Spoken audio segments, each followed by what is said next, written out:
Relationship में आने के बाद लव, ट्रस्ट, लॉयल्टी, चीटिंग जैसे वर्ड का मतलब हर कोई समझने लगता है। लेकिन यही समझ कई बार हमें ओवर कॉन्फिडेंट बना देती है और हम ये सोचने लगते हैं कि हमारा पार्टनर जब कभी भी हमसे चीट करेगा हम उसे ईज़िली समझ जाएँगे। लेकिन दोस्तों, ये अधूरा सच है।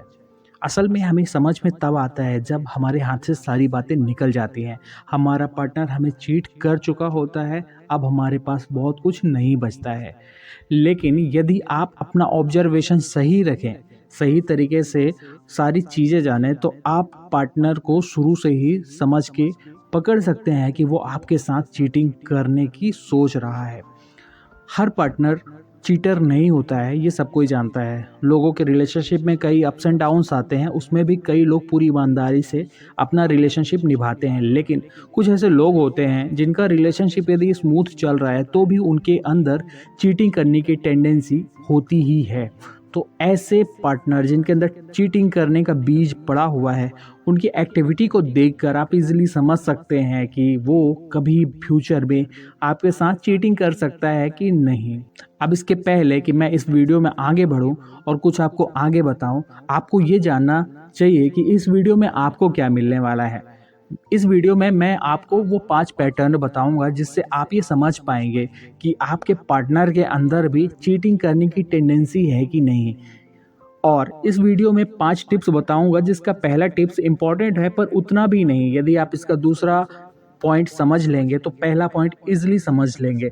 लेकिन आखिरी के 2 पॉइंट यानी पॉइंट नंबर 4 और पॉइंट नंबर 5 इस पूरे वीडियो के सबसे इम्पोर्टेंट पॉइंट हैं, क्योंकि यदि उस पॉइंट तक आपकी बात पहुंच चुकी है तो वहां से रिलेशनशिप बहुत मुश्किल सिचुएशन में फंस सकता है। तो वो दोनों पॉइंट बिल्कुल भी मिस ना करें। तो पहला पैटर्न जानने से पहले मैं आपको दूसरा पैटर्न बताना चाहूँगा। सेकंड पैटर्न है कि ऐसे लोग अपने एक्स को फॉलो करते हैं।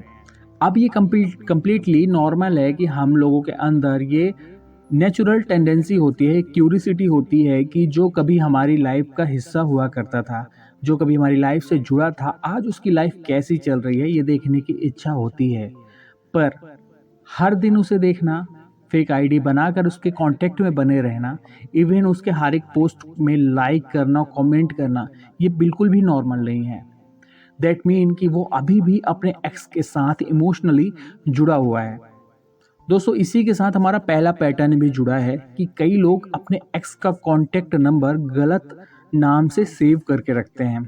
हालांकि कई लोग ये सही मानते हैं, पर जो ये सही मानते हैं उनसे मेरा सिर्फ एक ही सवाल है कि उसके नाम से ही सेव करने में आखिर क्या दिक्कत है। यदि आपके अंदर कोई पाप नहीं है तो आप अपने पार्टनर से भी शेयर करिए कि मैंने अपने एक्स का नंबर सेव करके रखा है और इसमें कुछ गलत नहीं है। यदि आपका पार्टनर भी इस चीज़ से एग्री करता है तो। अब बात करें थर्ड पैटर्न की, तो ऐसे लोग टिंडर और इसके जैसे कई डेटिंग ऐप्स पर कंटिन्यू रिलेशनशिप के बाद भी एक्टिव रहते हैं। जब कोई सिंगल रहता है उस केस में यदि कोई ऐसी डेटिंग ऐप पर एक्टिव है तो समझा जा सकता है, लेकिन एक सीरियस रिलेशनशिप में रहने के बाद भी यदि कोई एक्टिव है तो ये डेफिनेटली एक सोचने वाली बात है। ऐसे लोग डेटिंग ऐप पर एक्टिव रहते हैं सिर्फ इसलिए क्योंकि जब उनकी प्रोफाइल को कोई लाइक करता है या उनसे कोई चैट करता है तो उन्हें काफ़ी अच्छा फील होता है। पर ऐसे लोग आपको कभी भी धोखा से दे सकते हैं किसी और पर्सन के लिए, इस बात की पूरी संभावना है। अब वो लास्ट के 2 पॉइंट जिनका आप वेट कर रहे हैं। फोर्थ पैटर्न की बात करें तो ये बहुत आसान है। इसको मैं एक उदाहरण से समझाता हूँ। सपोज करिए, अगर कोई आपके पार्टनर को पसंद करता है और ये बात आपके पार्टनर को भी पता है, अब एक ऐसी सिचुएशन आ जाती है जहाँ पर आप तीनों इकट्ठा मिल जाते हैं। अब वहाँ आपका पार्टनर उस पर्सन के सामने आपको बार बार इंसल्ट करता है, आपकी हंसी उड़ाता है और डांटता है, जो इस बात का साइन हो सकता है कि आपका पार्टनर उसे ये शो करने की कोशिश कर रहा है कि भले ही आप उसके साथ रिलेशनशिप में हैं लेकिन आपको अच्छे से वो ट्रीट नहीं करता। यानी वो इसे बताना चाहता है कि आप उसकी लाइफ में उतने वैल्यूएबल नहीं हैं, जबकि वो उस सामने वाले पर्सन से अच्छे से बात करता है। तो ये भी एक साइन है कि आपके पार्टनर के अंदर चीट करने की टेंडेंसी है और यहाँ से आपको समझ जाना चाहिए, अपने पार्टनर से एक बार बैठ के बात करना चाहिए। नाउ अब 5वें पैटर्न की बात करें तो ऐसे लोग अपना रिलेशनशिप स्टेटस अक्सर छुपा के रखते हैं। हालाँकि कई लोग ऐसे हैं जो सबके सामने अपना रिलेशनशिप स्टेटस नहीं बताते, लेकिन कुछ कंडीशन में हमें बताना चाहिए। जैसे यदि कोई आपको प्रपोज़ करता है और आपके साथ रिलेशनशिप में आना चाहता है, तो उस केस में आपकी ये ज़िम्मेदारी है कि उसे क्लियर करें कि आप ऑलरेडी एक रिलेशनशिप में हैं, और मैक्सिमम लोग क्लियर भी करते हैं। लेकिन जो ऐसे चीटिंग पर्सनैलिटीज़ होती हैं, वो क्लियर नहीं करते और दोनों साइड का मज़ा लेती हैं। यानी उसको भी कुछ ऐसा जवाब दे देती हैं जिससे वो उसके साथ फँसा रहे इस उम्मीद में कि कभी न कभी तो ये मेरे साथ रिलेशनशिप में आएगा ही, और एक रिलेशनशिप का भी मज़ा ले रहे होते हैं।